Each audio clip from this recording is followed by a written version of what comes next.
Hi everyone, welcome to eChemistry. In this video, we'll see the difference between crystalline and amorphous solids. दोस्तों, मैंने जो points की listing की है वो बहुत ही शॉर्ट लैंग्वेज में है और इजीली लर्न हो जाएगी. तो देखते हैं पॉइंट वाइज. पहला पॉइंट है क्रिस्टलाइन सॉलिड्स में regular arrangement of constituent particles for long range. Regular arrangement है, ठीक है. किसका? Constituent particles for long range. Constituent particles is basically cation और एनायन.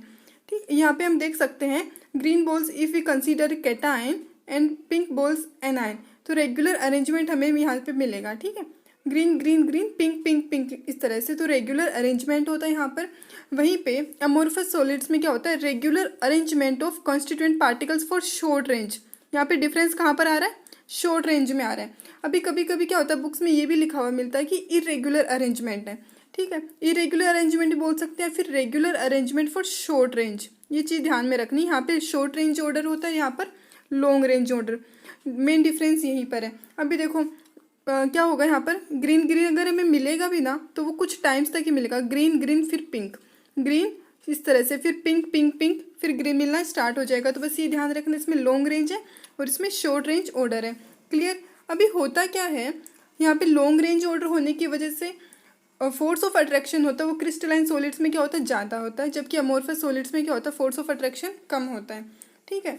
अगर मैं एग्जांपल लूँ, मार्बल है और एक चौक है. दोनों का जो कॉन्स्टिट्यूएंट पार्टिकल वो क्या? Calcium chloride CaCl2. लेकिन चौक है एक तरफ क्या जल्दी से टूट जाती है, जबकि मार्बल क्या होता है? नहीं टूटता इजीली. हम हाथ से टुकड़े नहीं कर सकते ना इसे. तो होता क्या है, force of attraction, long range order होने की वजह से फोर्स ऑफ अट्रैक्शन ज़्यादा होता है. नेक्स्ट पॉइंट क्या? ये इसी वजह से क्या होता है, इनको ट्रू सॉलिड्स बोला जाता है. जबकि अमोर्फस सॉलिड्स क्या होते हैं? इनको सूडो सॉलिड्स भी बोलते हैं या फिर सुपर कूल्ड लिक्विड. ठीक है, पॉइंट ध्यान रखना. क्या है? सुपर कूल्ड लिक्विड है. इसका एग्जाम्पल क्या है? ग्लास. नाम ध्यान रखना, क्या है? ग्लास. अभी ग्लास का कैसे देख सकते हैं हम? सुपर कूल्ड लिक्विड कैसे बोलते हैं? देखो, अगर हम घर में कोई ग्लास लेके आते हैं कुछ, तो होता है कि अगर 4-5 साल पुराना हो जाए वो, तो होगा क्या, जो बॉटम है ग्लास का वो क्या थिक हो जाता है, क्योंकि ग्लास की प्रॉपर्टी क्या होगी? फ्लो होने की उसकी प्रॉपर्टी होती है. तो यहाँ पे क्या होगा, वो बॉटम उसका थिक होगा और जो अपर पार्ट है वो थोड़ा सा हमें थिन मिलेगा, इसलिए उनको सुपर कूल्ड लिक्विड भी बोलते हैं. अभी जो नेक्स्ट पॉइंट है वो क्या होता है? Sharp melting point. ठीक है, शार्प मेल्टिंग पॉइंट का मतलब क्या है? शार्प का मतलब, अगर कोई सॉलिड है, अगर मैं बोलूँ उसका मेल्टिंग पॉइंट कितना 120 डिग्री सेल्सियस है, तो वो सॉलिड 120 डिग्री सेल्सियस पर, एग्जैक्टली 120 डिग्री सेल्सियस पर क्या होगा? मेल्ट होगा. ना उससे पहले ना उसके बाद में. अभी हम बात करते हैं कि इसके अमोर्फस सॉलिड की. उसमें क्या होता है? Melting point in range of temperature. Range का मतलब क्या है? मान लो मैंने किसी सॉलिड को, किसी प्लास्टिक को मान लो मैंने हीट करना स्टार्ट किया उसे, तो सबसे पहले वो क्या होगा? सॉफ्ट होना स्टार्ट होगा. फिर कुछ कुछ करके वो मेल्ट होगा. उसका पहला पार्ट मेल्ट हुआ, फिर कुछ पार्ट मेल्ट हुआ. तो रेंज होता है, मान लो कि 100 डिग्री सेल्सियस पर वो सॉफ्ट होना स्टार्ट हुआ है. तो रेंज में कैसे लिखूँगी? 100 टू, मैं लिख सकती हूँ 150, कुछ भी एक एग्जाम्पल है, ठीक है. 100 to 150, 100 पे सॉफ्ट होना स्टार्ट हुआ, 150 पे जाके वो कम्प्लीटली मेल्ट हुआ है. तो इसको क्या बोलते हैं? Range of temperature. क्लियर. तो आते हैं नेक्स्ट पॉइंट पर. नेक्स्ट पॉइंट क्या है? Symmetrical having definite shape. अभी देखो इसमें क्या है? लॉन्ग रेंज ऑर्डर है. लॉन्ग रेंज ऑर्डर होने की वजह से ये क्या होते हैं? सिमेट्रिकल होते हैं. और सिमेट्रिकल होने का मतलब क्या? इनकी शेप क्या होती है? डेफिनेट होती है. मीन्स ये ना बॉडी सेंटर्ड क्यूबिक स्ट्रक्चर, आगे पढ़ेंगे ये FCC स्ट्रक्चर, SCP स्ट्रक्चर, ये क्या इनकी शेप होती है. जबकि अमोर्फस सॉलिड जो होते हैं इनकी कोई शेप नहीं होती है. क्यों? क्योंकि इनमें क्या होता है? शॉर्ट रेंज ऑर्डर होता है, इसीलिए क्या होते हैं? एसिमेट्रिकल बोल सकते हैं, एसिमेट्रिकल बोल सकते हैं, फिर कोई डेफिनेट शेप नहीं होती है.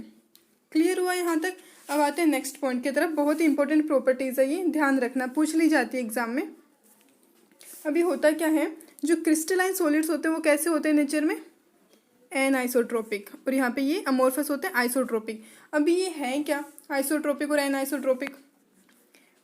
एक मिनट. हाँ, तो अभी जो है आइसोट्रोपिक और एनआइसोट्रोपिक.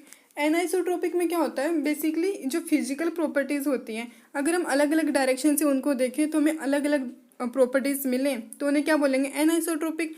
अगर डिफरेंट डायरेक्शन में जाने पर सेम ही प्रॉपर्टीज़ मिलती हैं तो उन्हें बोलेंगे आइसोट्रोपिक. इसको हम एक स्लाइड से देखते हैं. पहली वाली स्लाइड है, इसमें क्या था, जैसे ये है, इसमें ऑर्डर कैसा है, लॉन्ग रेंज ऑर्डर, और कैसा रेगुलर अरेंजमेंट है। अगर मैं इस डायरेक्शन से जाना स्टार्ट करूँ, इस डायरेक्शन जाना स्टार्ट करूँ तो क्या होगा, मुझे green green green means cation cation cation मिलेगा। अगर मैं इस डायरेक्शन से जाना स्टार्ट करूँ, ठीक है, इस डायरेक्शन जाना स्टार्ट करूँ तो मुझे क्या मिलेगा, green pink green pink green pink. मतलब ये वाली डायरेक्शन और ये वाली डायरेक्शन में क्या मुझे डिफरेंट फिजिकल प्रॉपर्टी मिल रही है, ठीक है, और यहाँ से अलग मिल रही है मुझे। तो फिजिकल प्रॉपर्टी डिफरेंट डायरेक्शन में डिफरेंट मिलेगी, जबकि इरेगुलर अरेंजमेंट में क्या होता है, ऐसा नहीं होता है। कैसा होगा ये अमोर्फस सॉलिड, कैसा होगा, आइसोट्रोपिक होगा नेचर में। इसका मतलब क्या, फिजिकल प्रॉपर्टी सेम होगी डिफरेंट डायरेक्शन में। क्लियर हुआ, ये पॉइंट ध्यान रखना। कभी कभी क्या होता है, अमोर्फस का नाम लेके हम एनाइसोट्रोपिक बोल देते हैं, जबकि क्रिस्टलाइन सॉलिड्स एनाइसोट्रोपिक होते हैं। क्लियर हुआ।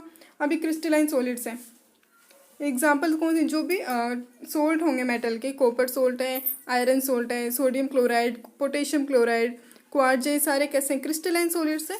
जबकि रबर, ग्लास, प्लास्टिक, ये सब कैसे हैं, अमोर्फस सॉलिड्स। ठीक है, ये थे कुछ डिफरेंस क्रिस्टलाइन और अमोर्फस सॉलिड्स के बीच में। आई होप आपको ये वीडियो समझ में आई होगी। Thank you so much for watching.